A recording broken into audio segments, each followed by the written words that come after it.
पिछले 4500 साल पुराने इस पिरामिड के अंदर ऐसा क्या था जिसको सिर्फ देखने के लिए रिसर्चर्स ने एक रोबोटिक कैमरे को पिरामिड के अंदर भेजा, जो एक जगह पर आकर रुक गया क्योंकि अब उसके सामने पत्थर का एक स्लैब था। रिसर्चर्स का मानना था इस स्लैब के पीछे जरूर कोई ऐसा राज छुपा है।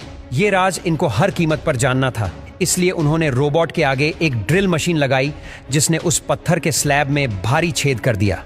रोबोटिक कैमरे ने स्लैब के उस पार एक ऐसा मंजर देखा जो पिछले 4500 सालों से किसी ने भी नहीं देखा था। अब उस स्लैब के पीछे ऐसा क्या था, आइए जानते हैं। मिस्र यानी इजिप्ट में टोटल 138 ऊंचे तरीन पिरामिड मौजूद हैं। इनमें से सबसे ऊंचा और बड़ा pyramid the great pyramid of Giza कहलाता है। एक एस्टीमेट के हिसाब से इस पिरामिड में टोटल 23 लाख बड़े बड़े पत्थरों का इस्तेमाल हुआ, जिनमें से कई पत्थरों का वजन 50 टन भी था। लेकिन इतने ऊंचे और आलीशान पिरामिड बनाने का आखिर मकसद क्या था?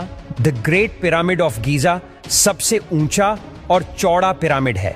उसके अंदर अभी तक 2 हिडन चैम्बर्स तलाश किए जा चुके हैं। एक को किंग्स चैम्बर और दूसरे को क्वीन चैम्बर का नाम दिया गया है। जब पहली बार किंग्स चैम्बर के अंदर रिसर्चर्स की टीम गई तो उन्होंने उसके अंदर एक ऐसी चीज देखी जो बिल्कुल भी एक्सपेक्टेड नहीं थी। जी हाँ, उनको वहां 4500 साल पुराना ग्रेनाइट से बना हुआ एक ऐसा ताबूत मिला जो अंदर से खाली था। लेकिन हैरान करने वाली चीज ताबूत का मिलना नहीं था, बल्कि एक्सपर्ट्स ये देखकर हैरान रह गए कि इस चेंबर में अंदर आने का रास्ता सिर्फ ये छोटा सा सुराग है जिसमें से इंसान भी मुश्किल से आ सकता है।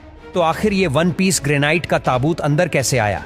आखिरकार कई सालों की रिसर्च के बाद ये रिजल्ट निकाला गया कि पहले किंग्स चेंबर अंदर से बनाया गया और उसी वक्त ये ताबूत रखा गया था। उसके बाद चेंबर को सील करके सिर्फ ये छोटा सा सुराग छोड़ा गया। आखिर 4500 साल पहले वो कौन लोग थे जिन्होंने पिरामिड्स बनाने का इतना मुश्किल चैलेंज कंप्लीट किया?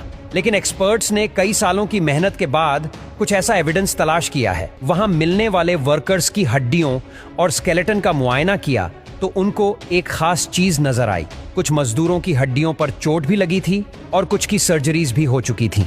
लेकिन अभी भी ये जानना बाकी रह गया था कि आखिर कितने मजदूरों ने मिलकर ये आलीशान स्ट्रक्चर बनाए होंगे। हजारों साल पहले ना ही उनके पास कोई मशीन्स थी और ना ही मॉडर्न टूल्स। तो जाहिर है उस वक्त पिरामिड बनाने के दौरान एक ही वक्त में काफी मजदूर लगे होंगे। हिस्ट्री से ये बात मालूम हुई कि पिरामिड को बनाने में कम से कम एक ही वक्त में 1 लाख मजदूरों की मदद ली गई थी। रिसर्चर्स का मानना था कि सिर्फ मम्मीज को दफनाने के लिए इतना तामझाम नहीं किया जा सकता, बल्कि इन पिरामिड का कोई और खास मकसद भी था। इस मकसद को जानने के लिए दुनिया भर से मुख्तलिफ दारों से मदद हासिल की गई।